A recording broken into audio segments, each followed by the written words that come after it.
Let's have a look at this exercise. Test yourself 1.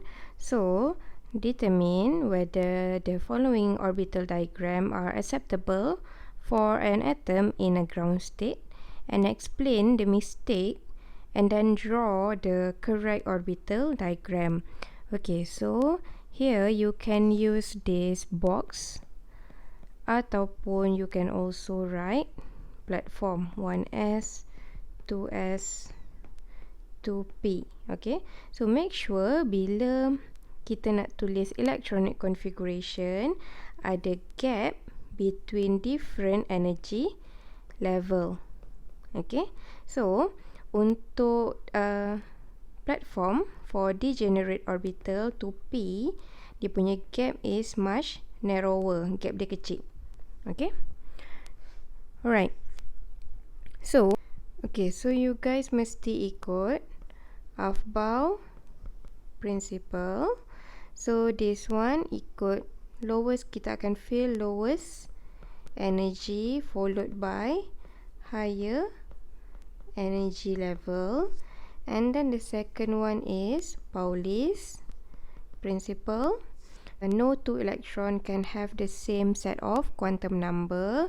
So maksudnya kalau dalam satu platform ataupun satu orbital tu mesti ada spin up, spin down. Okay, right. So the next one, Hans rule.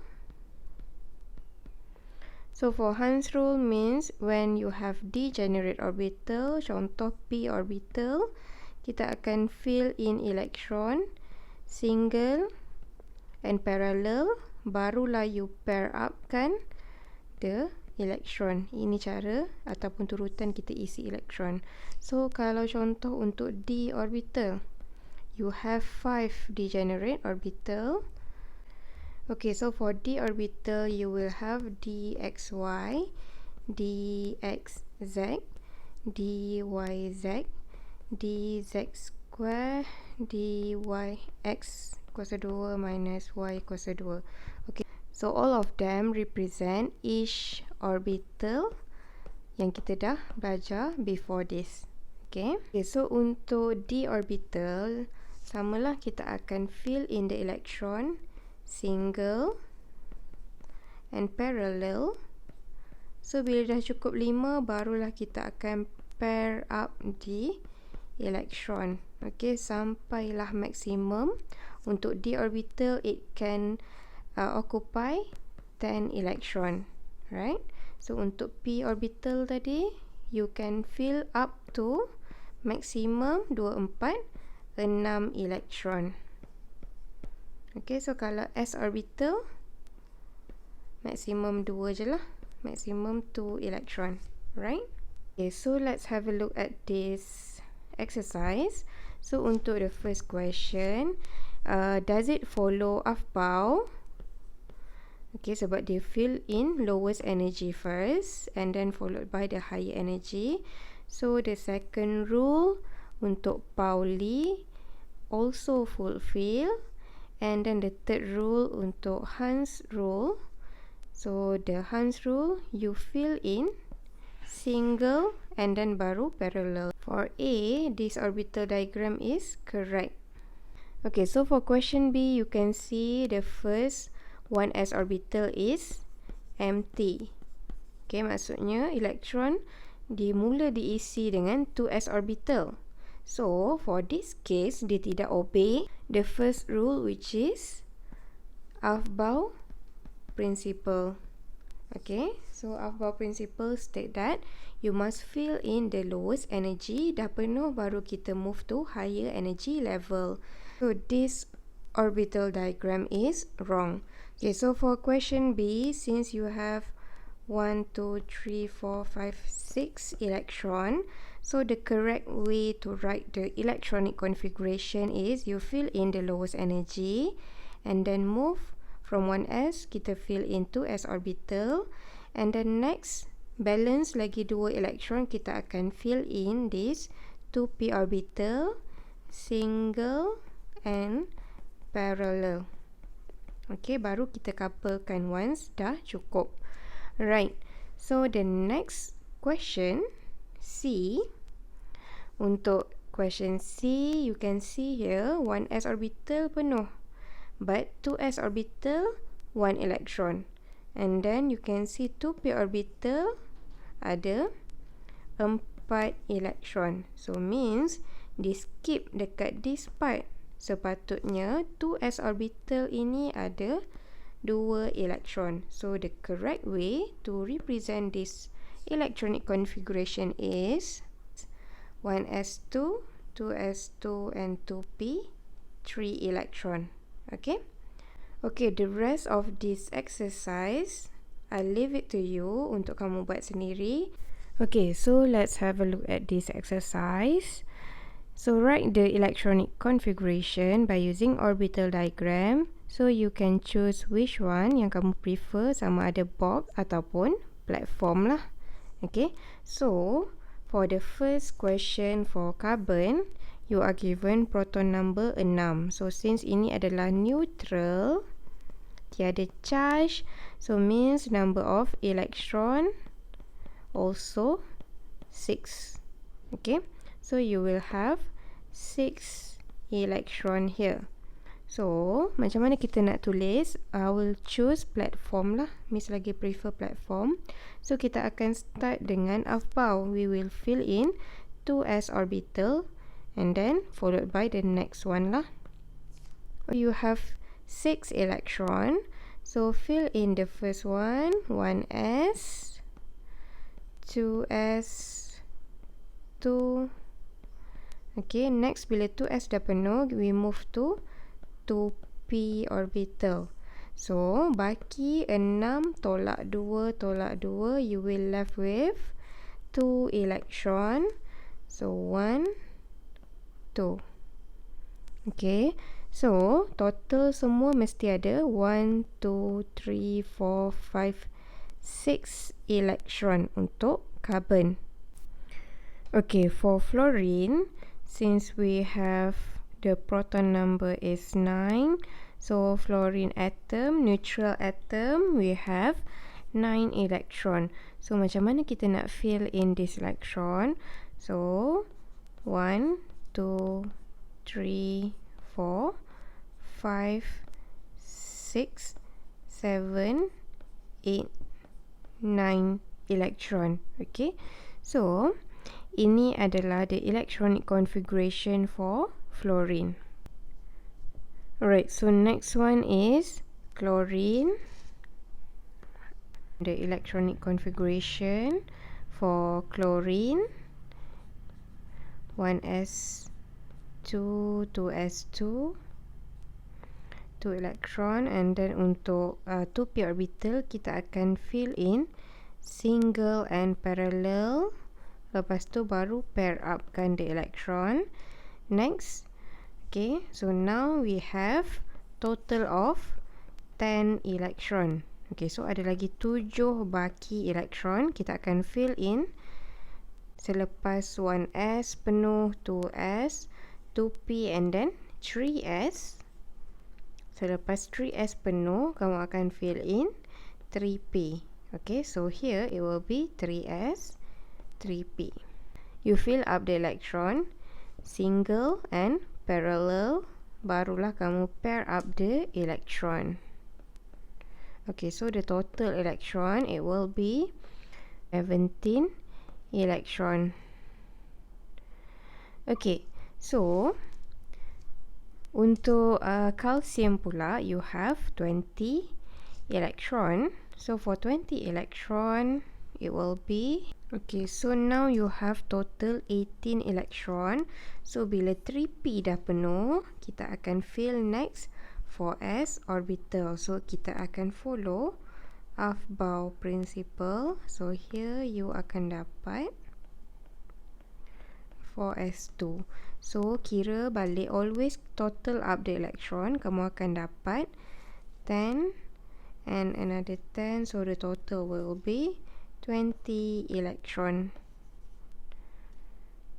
Alright, so next we have iron.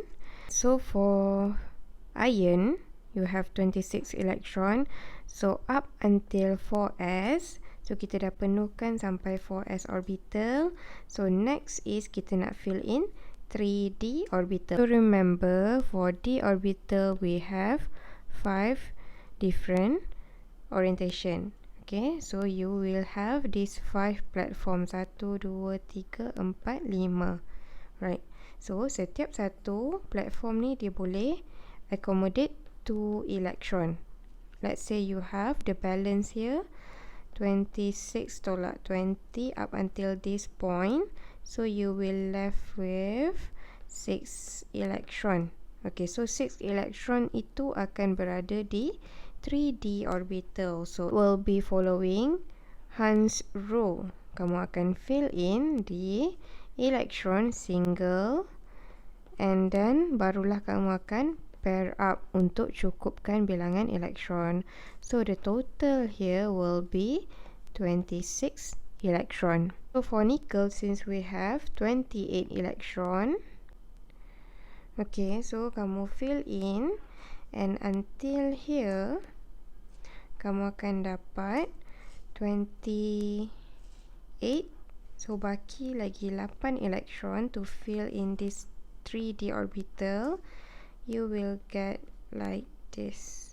Okay, so 20, 21, 22, 23, 24, 25, 26, 27, 28. So you fill up single and parallel for the electron, and then barulah kamu pair upkan the electron untuk cukupkan 28 electron. Okay, so this is the electronic configuration for nickel. Untuk SPDF notation, kita akan tulis dia sebagai 1s2, 2s2, 2p something, 2p3 contoh. Okay, so bilangan nombor yang di atas ni dia merujuk kepada bilangan elektron. Okay, so ini just recap. So kalau contoh dalam orbital diagram, kita akan tulis 1s2. Okay, 2s2. 2p ada 3 elektron kan? 1, 2, 3. Okay, so untuk orbital diagram, okay, mesti kita tulis elektron tu mengikut Hans rule. Okay, so kalau SPDF notation, okay, kita tak perlulah nak show yang elektron tu spin up ataupun spin down. Arrow tu pointing upward ataupun pointing downward lah. Kita just represent dengan jumlah elektron di setiap orbital tersebut. Okay, alright, so let's try this. So for carbon, you have 6 electron. So it will be 1s2, 2s2, 2p2. Okay, so total 2 tambah 2 tambah 2, kamu akan dapat 6. Right, so next one untuk fluorine, you have 9 electron. So it will be 1s2, 2s2, 2p6. Sorry, 1s2, 2s2, 2p5. Okay, so total 2 tambah 2 tambah 5 dapat 9. Alright, so next one, chlorine. You have 17 electron. So the SPDF notation will be 1s2, 2s2, 2p6. And then kita akan fill in 3s2. The rest of the electron kita akan letak di 3p. Dia akan jadi 3p5. Okay, so total 2 tambah 2 tambah 6 tambah 2 tambah 5, kamu akan dapat 17 elektron. Alright, so next is calcium. Okay, so kalau kamu belum biasa dengan SPDF notation, okay, kalau kamu tak nampak dia punya elektron, you can use the orbital diagram. Okay, sebab itu lebih jelaslah nampak bilangan elektron and the orientation untuk setiap elektron tu. Okay, so next calcium. So untuk calcium kamu akan dapat 1s2, 2s2, 3, 2p6, 3s2, 3p6, and then 4s2. Okay, so the total here will be 20 electron. Okay, so for iron, you will have this electronic configuration, this SPDF notation: 1s2, 2s2, 2p6, 3s2, 3p6, 4s2, 3d6. So sama, exactly the same with this electronic configuration by using orbital diagram. Okay, dia benda yang sama sahaja, cumanya cara kamu represent dia sahaja yang berbeza. Alright, so the last one will be for nickel. Okay, so make sure number of the electron kamu tulis sebagai superscript. Superscript tu apa? Nombor kecil di bahagian atas. Contoh 3d6. Okay, nombor 6 kecil. So the total here will be 28 electron. Right, so every time kamu tulis this electronic configuration ataupun orbital diagram, always check electron. Bilangan elektron cukup ataupun tidak, ngam ataupun tidak. Okay, because sometimes you tend to make careless mistake. Okay, so sebelum ni kita dah discuss tentang neutral atom. How about ion? Okay, so ion ada dua, cation and also anion. So cation is the positively charged ion, anion is the negatively charged ion. So macam mana kita dapat this cation? It is when the neutral atom lose an electron. Okay, so dia akan remove one electron. So let's say you have here sodium atom. So sodium dia ada 11 proton. Since ini adalah neutral atom, neutral sodium atom, so bilangan elektron pun akan sama dengan bilangan proton. But when you lose one electron, dia akan jadi sodium. Bila kita lose one electron, it will become sodium ion Na+. So proton masih lagi kekal sama, tapi bilangan elektron akan berkurang 1. So dia akan jadi 10 electron. Okay. Okay, so the electronic configuration for Na+, okay, ingat kalau dia ada charge, always consider the bilangan elektron. Okay, so for this case, for sodium Na+, the electron is 10 electron. So it will be, we will have 1s2, 2s2, 2p6. The total of the electron here is 10 electron. Okay, so kalau ingat, kalau ada charge, okay, take note, kalau cation tolak satu daripada proton, kamu akan dapat 10 elektron. And kalau untuk negatively charged ion, untuk anion, since anion it gain 1 electron, maksudnya chlorine neutral atom plus 1 electron, kamu akan dapat Cl- ion. Okay, so originally dia ada 17 electron. So bila it gain 1 electron plus 1, so kamu akan dapat a total of 18 electron. So bila kita tulis dia punya electronic configuration untuk ion, always take note sama ada dia negatively charged ataupun positively charged. It's either gain electron ataupun lose electron. Okay, so the answer for Cl-, the total here will be 18 electron. Okay, so untuk test yourself too, I would like you to do it on your own and then check your answer with the given answer. Okay, so kenapa Miss letakkan 11 elektron di bahagian bawah ni. So, ianya untuk memudahkan kamu untuk cross check jawapan kamu ni betul ataupun salah. So, let's say you have 11 electron. So, you can straight away double check. Ada 1, 2, 3, 4, 5, 6, 7, 8, 9, 10, 11 electron in total. Okay, so the electronic configuration of atom ataupun monoatomic ion at ground state, it must obey Aufbau principle, Pauli's exclusion principle, and also Hund's rule. Okay, each atomic orbital can only accommodate maximum of 2 electrons sahaja. That is why bila Miss tulis 2s, okay, so maximum hanya boleh ada 2 elektron.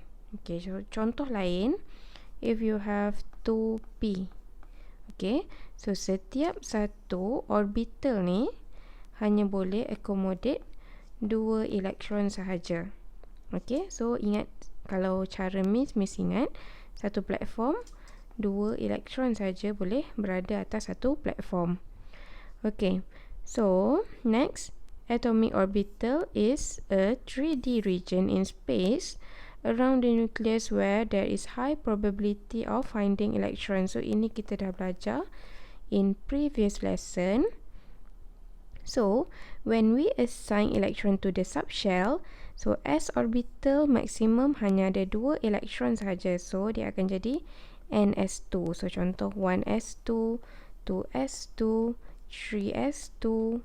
Okay, so kalau untuk p orbital pula, maksimum dia boleh ada sampai up to 6 electron. So contoh 2p tadi, you can have up to 6 electron. Okay, so you can have 2p6 maximum.